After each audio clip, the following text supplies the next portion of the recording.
Ravindra H ಅಂದ್ಬಿಟ್ಟು. Sir ನಾನು ಇವತ್ತು ಫಸ್ಟು ಸರ್ವಿಸ್ ಬಂದಿದ್ದೀನಿ. Nandi Toyota showroom white field branch. ತುಂಬ ರೆಸ್ಪಾನ್ಸು ಚೆನ್ನಾಗಿ ಮಾಡ್ತಾಯಿದ್ದಾರೆ. ಇಲ್ಲಿ ಅಡ್ವೈಸರ್ ಬಂದ್ಬಿಟ್ಟು ಮನೀಶ್ ಶೆಟ್ಟಿ ಅಂದ್ಬಿಟ್ಟು. ಸೊ ಅವರು ಫಸ್ಟೇ ಎಕ್ಸ್ಪ್ರೆಷನ್ ಎಲ್ಲ ಮಾಡಿದ್ರು ಚೆನ್ನಾಗಿ. ಎಷ್ಟೊತ್ತಿಗೆ ಟೈಮಿಂಗ್ಸ್ ತೊಗೊಂಡ್ರು, ರಿಸೀವ್ ಮಾಡಿದ್ರು, ತಿರ್ಗಿ ಈವ್ನಿಂಗ್ ಎಷ್ಟೊತ್ತು ಬರ್ಬೇಕೆಲ್ಲ ಚೆನ್ನಾಗಿ ವೆಲ್ ಡನ್ ಗುಡ್ ಚೆನ್ನಾಗಿ ಮಾಡಿದ್ರು. ಸೊ ಟೋಟಲಾಗಿ ಹೇಳ್ಬೇಕಂದ್ರೆ ಎಲ್ಲ ಇಲ್ಲಿ ಪರ್ಫಾರ್ಮೆನ್ಸ್ ಎಲ್ಲ ಚೆನ್ನಾಗಿ ಮಾಡಿದ್ರು.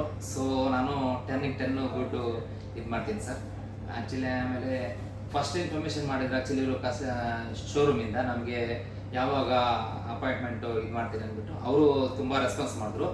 ಸೊ ಟೋಟಲಿ ಹೇಳ್ಬೇಕಂದ್ರೆ ನಂದಿ ಟೊಯೋಟಾ ಶೋರೂಮ್ಗೆ ನನ್ನ ಕಡೆಯಿಂದ ತುಂಬ ರೆಸ್ಪಾನ್ಸಿಬಲಿ ಚೆನ್ನಾಗಿ ಮಾಡಿದ್ರು. ವೆಲ್ ಡನ್ ಸರ್ ಅಂದರೆ 10 ರೈಟ್ಸ್ ಕೊಡ್ತೀನಿ ಸರ್ ನಾನು.